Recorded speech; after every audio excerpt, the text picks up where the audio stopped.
السوال الخامس والعشرون، یہ بڑی اچھی طرح سمجھنا، اللہ کرے یہ بحث میں آپ کو سمجھا سکوں۔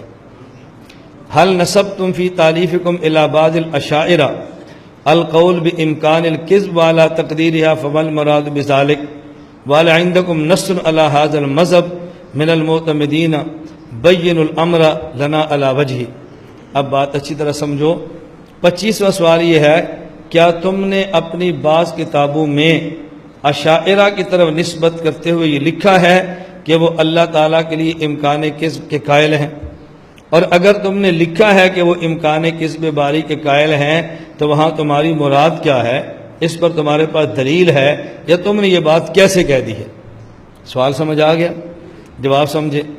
الاصل فیہ انہ وقع النزاع بیننا وبین المنطقیین من اہل الہند والمبتدعہ منہم فی مقدوریت خلاف ما وعد بہ الباری سبحانہ وتعالی او اخبرہ او ارادہ وامثالہ فقالوا ان خلاف هذه الاشیاء خارج عن القدرۃ القدیمہ مستحیل عقلا لا يمكن ان يكون مقدور له واجب علیہ ما يطابق الوعد والخبر والارادہ والعلم وقلنا ان امثال هذه الاشیاء مقدور قطعا لكنه غیر جائز الوقوع عند اہل السنۃ والجماعۃ من الاشاعرہ والماتریدیہ شرعا وعقلا عند الماتریدیہ وشرعا فقط عند الاشاعرہ فاعترضوا علینا۔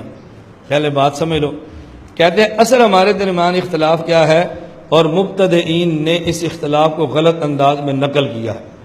اصل اختلاف یہ ہے عموم قدرت باری تعالی اور عدم عموم قدرت باری تعالی، اصل نزاع یہ ہے، اور اس کو رنگ کیا دیا؟ امکان کذب باری تعالی اور عدم امکان کذب باری تعالی۔ سمجھ آ گیا؟ ہمارا اور ان کا جو اختلاف ہے مبتدئین کا، اس اختلاف کا نام کیا ہے؟ عموم قدرت باری تعالی، عدم عموم قدرت باری، اور انہوں نے اس کو رنگ کیا دیا ہے؟ امکان کذب باری تعالی، عدم امکان کذب باری تعالی۔ عنوان اور تھا، دیا اور ہے۔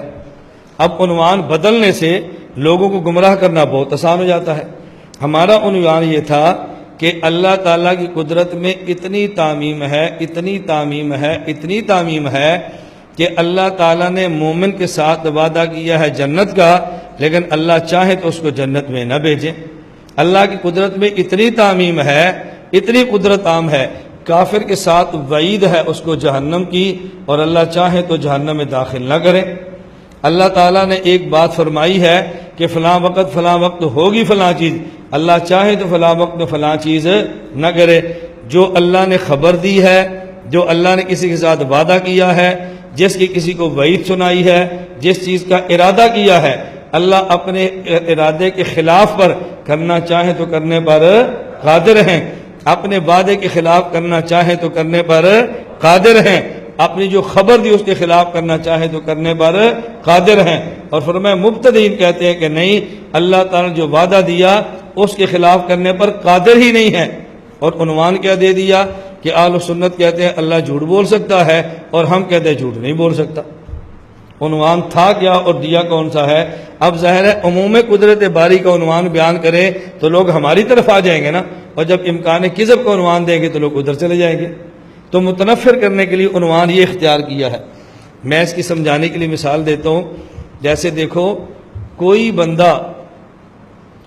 بندہ کسی لڑکے سے کہے اپنے والد صاحب کا احترام کیا کرو، کتنا اچھا عنوان ہے، اور کوئی کہے اپنی ماں کے قسم کا احترام کیا کرو، اب کیسا لفظ ہے؟ اور اگر اس کے ساتھ کوئی اور لفظ کہہ دے تو پھر بچہ کیسے احترام کرے گا؟ میں اب اس لفظ کو مجھے تو کہنے کو شرم آتی ہے، میں کیسے کہوں کہ کوئی کسی بچے سے کہو وہ آدمی جو تمہاری ماں کے ساتھ یہ کرتا ہے تو اس کا احترام کیا کر، بچے کے دل میں نفرت آئے گی یا پیار ہوگا؟ کسی بچے سے آپ کہو فلاں آدمی جو تیری ماں کے ساتھ رات کو یہ کرتا ہے نا، جب تیرا باپ صبح غسل کرے تیری ماں کے ساتھ یہ کر کے تو باپ کو تولیہ تو دیا کر، نہیں، آپ بتاؤ کتنی نفرت اس بچے کے دماغ میں پھیلے گی۔ حالانکہ وہی عمل ہے جس پر اجر ہے، وہی عمل ہے جس پر ثواب ہے، وہی عمل ہے جو اس کے حقوق ہیں، ادا نہ کرے تو گناہ ہے، لیکن آپ ان لفظوں میں اس کو بیان کر سکتے؟ بہت مشکل ہے۔ آپ دیکھو کسی بچے کا نکاح کرو اور اسے کہو میں نے بیٹا بہت اچھی لڑکی تلاش کر کے تیرے نکاح میں دی ہے، حقوق زوجیت کا خیال کرنا، بہت اچھا عنوان ہے۔ اور اگر آپ کسی کو دوسرے لفظوں سے عنوان دے دیں تو لوگ اسی وقت مولانا صاحب نکاح پڑھاؤ بے حیائی دیا گلا چھڑو، ہم نیک آدمی سمجھ کر تمہارے پاس بیٹے کو لائے تو کیا تو نے فحاشی مسئلے پہ لانی شروع کر دی ہے؟ بات ایسی ہی ہے نا۔ اب دیکھو حدیث پاک سے اس کی مثال سمجھو۔ آپ نے سنا صحیح بخاری میں روایت موجود ہے، ایک عورت کو اپنے شوہر سے 3 طلاق ہو گئی، 3 طلاقوں کے بعد اس عورت صحابیہ نے کسی اور سے نکاح کر لیا، نکاح ہو گیا تو اللہ کے نبی کے پاس آئیں، انہوں نے کہا یا رسول اللہ میں کیا کروں، میں پہلے شوہر کے پاس جانا چاہتی ہوں، کیوں؟ اس نے کہا ما وجدتہ الا کہدبۃ ثوبی ھذا، اللہ کے نبی میں کیا کروں؟ اپنے ہاتھ میں نے کپڑا لیا جیسے ان کا دوپٹہ تھا اور دوپٹے کے کونے سے لٹکا دیا، تو انہوں نے کہا یا رسول اللہ ما وجدت الا کہدبۃ ثوبی ھذا، جیسے میرے کپڑے کا ایک چیز لٹکی ہوئی ہے نا بس اسی طرح کا وہ بندہ ہے، اللہ کے نبی میرے حقوق ادا نہیں کر سکتا، لہذا میں پہلے شوہر کے پاس جانا چاہتی ہوں۔ اب دیکھو اس عورت نے وہ لفظ استعمال نہیں کیے، اشارے سے بات اللہ کے نبی خدمت میں عرض کر دی ہے، اور رسول اللہ صلی اللہ علیہ وسلم نے اس سے پیارے جملے فرمائے، آپ نے فرمایا لا حتی تذوقی من اسیلتہ ویذوق ہوا من اسیلتک، یہ تب ہوگا جب تو اس کا شہد چکھ لے اور وہ تیرا شہد چکھ لے۔ اب دیکھو عنوان کیا تھا اور اللہ کے نبی صلی اللہ علیہ وسلم نے کتنا پیارا عنوان اختیار کیا۔ اس لیے میں کہا کرتا ہوں کہ نکاح کے بعد ہمارے یہاں معروف ہے جی دلہا دلہن کدھر گئے ہیں، کہتے ہیں ہنی مون منا رہے ہیں، اور عربی پوچھے کدھر گئے ہیں، کہتے ہیں شہر الاصل منا رہے ہیں۔ تو شہر کا معنی ہوتا ہے مہینہ، شہر کا معنی اسے کہتے ہیں مون چاند، اور اصل کا معنی ہوتا ہے شہد، اسے کہتے ہیں ہنی۔ ادھر ہنی مون کہہ دیتے ہیں، ادھر شہر اصل کہہ دیتے ہیں، تو بات تو ایک ہی ہے نا۔ اب اس لذت کا نام شہد کس نے رکھا ہے؟ اللہ کے نبی صلی اللہ علیہ وسلم نے، حضور پاک صلی اللہ علیہ وسلم نے کتنے بہترین عنوان اختیار کیے ہیں۔ تو میں صرف یہ بتا رہا تھا، اب دیکھو عنوان ہے کیا اور عنوان اختیار کیا کون سا جاتا ہے۔ اللہ ہمیں یہ بات سمجھنے کی توفیق عطا فرما دے۔ تو میں گزارش یہ کر رہا تھا کہ ہم سمجھتے نہیں عنوان کون سا ہے، تو وہاں عنوان اور تھا اور انہوں نے عنوان اور اختیار کر لیا ہے۔ عنوان یہ تھا عموم قدرت باری تعالی، اور انہوں نے اختیار کر لیا امکان کذب، اصل عنوان اور تھا اور انہوں نے عنوان اور دیا ہے۔ اب بات سمجھ آ گئی؟ یہ بات تو سمجھ آ گئی نا؟ اصل عنوان کیا ہے؟ عموم قدرت باری تعالی اور عدم عموم قدرت باری تعالی، اور انہوں نے عنوان کیا لکھا؟ امکان کذب عدم امکان، کیوں؟ اور عوام کو یہ بات سمجھائی، عوام کو یہ بات سمجھائی کیسے؟ دیکھو جب اللہ نے فرمایا ہے میں فرعون کو جہنم میں بھیجوں گا، اب اللہ اگر جہنم میں نہ بھیجے تو جھوٹ ہوگا نا، بات بندے کو سمجھ آ رہی ہے؟ اللہ نے فرمایا مسلمان کو جنت میں بھیجوں گا، تو جب جنت میں نہیں جائے گا تو جھوٹ ہوگا نا، اللہ تو جھوٹ نہیں بول سکتے، اس لیے فرعون کا جہنم میں جانا ضروری ہے۔ ہم کہتے ہیں جہنم میں جانا ضروری ہے اور جہنم ہی میں جائے گا۔ اب 2 لفظ سمجھیں، ایک ہے عموم قدرت اور ایک ہے امتناع صدور، ایک ہے عموم قدرت اور ایک ہے امتناع صدور، 2 باتیں الگ ہیں۔ ہم کہتے ہیں کہ جو اللہ پاک نے وعدہ فرمایا ہے اس وعدے کے خلاف کرنے پر قادر ہیں، لیکن اس وعدے کے خلاف کریں گے ہرگز نہیں، وعدے کے خلاف کریں گے، اس وعدے کے خلاف اللہ سے صادر ہونا ممتنع ہے، عقلاً بھی ہے شرعاً بھی ہے۔ اور اشاعرہ کہتے ہیں نہیں عقلاً نہیں صرف شرعاً ہے، ماتریدیہ کہتے ہیں شرعاً بھی ہے عقلاً بھی ہے۔ اب میری بات سمجھ آ گئی؟ اب انہوں نے اس پوری جو بحث ہے حضرت صاحب رحمۃ اللہ علیہ نے مختلف عنوانات سے اس کے جواب چھیڑے ہیں۔ آپ صرف اشارے میں دے دیتا ہوں، پوری عبارت پڑھنے کا تو فائدہ نہیں۔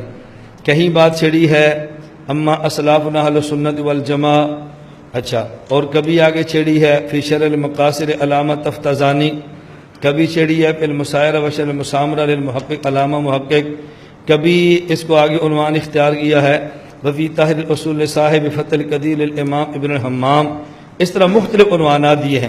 اب ایسی ایک کلامی اور منطقی بحث شروع کی ہے کہ ان کا تعلق چونکہ اصطلاحات سے ہے تو شاید پوری بات آپ نہ سمجھ سکیں، میں خلاصہ پوری بات کا آپ کی خدمت میں پیش کرتا ہوں۔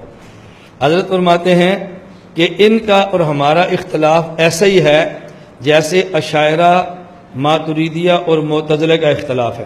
وہ اختلاف کیا ہے کہ معتزلہ کہتے ہیں کہ جو آدمی نیک ہے اس آدمی کو نیکی کا اچھا بدلہ دینے کی بجائے برا دینا اللہ اس پر قادر نہیں ہے، اور جو آدمی عاصی اور نافرمان ہے اس کو برا بدلہ دینے کی بجائے اچھا دینا اللہ اس پر قادر ہی نہیں ہے، یہ اللہ کی قدرت کے اندر داخل ہی نہیں ہے۔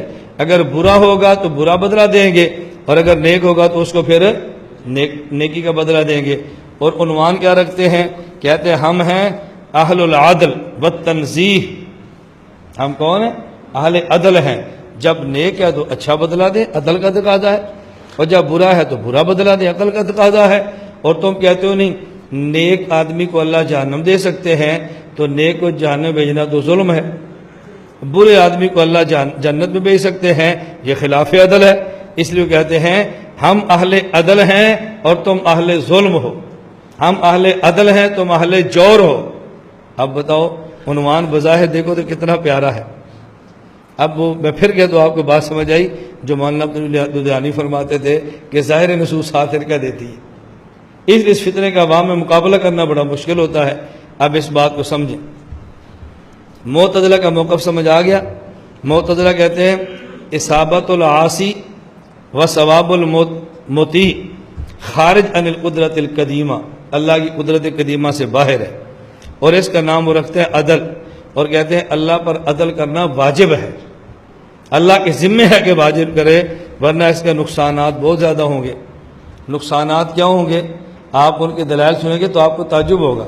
وہ کہتے ہیں کہ جب اللہ کے علم میں ہے کہ فلاں کام ٹھیک نہیں ہے، فلاں کبھی کام ہے، اللہ ایک کبھی کام آپ کہتے ہیں کرتے ہیں، تو سوال یہ ہے اس کے قبو کا خدا کو علم ہے یا علم نہیں ہے؟ علم ہے یا علم؟ اگر اس قبو کا خدا کو علم نہیں ہے اس کا معنی کہ اللہ جاہل ہے، اور جہالت خدا کا نقص ہے۔ اور اگر آپ کہتے ہیں نہیں اللہ پاک کو علم تو تھا، اللہ کو علم تو تھا، لیکن اللہ کو علم تھا اور علم کے باوجود آپ کر بھی سکتے تھے پھر بھی نہیں کیا، یہ تو سفاہت ہے، لاؤبالی پن ہے۔ علم بھی ہے کام کا، کر بھی سکتے ہیں پھر بھی نہیں کرتے، یہ تو لاؤبالی پن ہے۔ لاؤبالی پن کہتے ہیں سفاہت، الصف۔ آپ کی منطق علم الکلام میں لفظ پڑھے نا الصف، تو اس کا معنی کیا کریں گے؟ لاؤبالی پن، بے پرواہی قسم کی۔ تو اللہ تعالیٰ لاؤبالی پن سے بھی بری ہیں، تو آپ کیسے کہہ سکتے ہیں کہ اللہ تعالیٰ کرنے پر قادر ہے پھر بھی نہیں کرتے؟ اب دیکھو بظاہر ایسی دلیل ہے کہ آدمی سمجھتا ہے کہ بات بڑی زبردست ہے، اور شاید اس کا جواب دینا انسان کے بس میں نہ ہو۔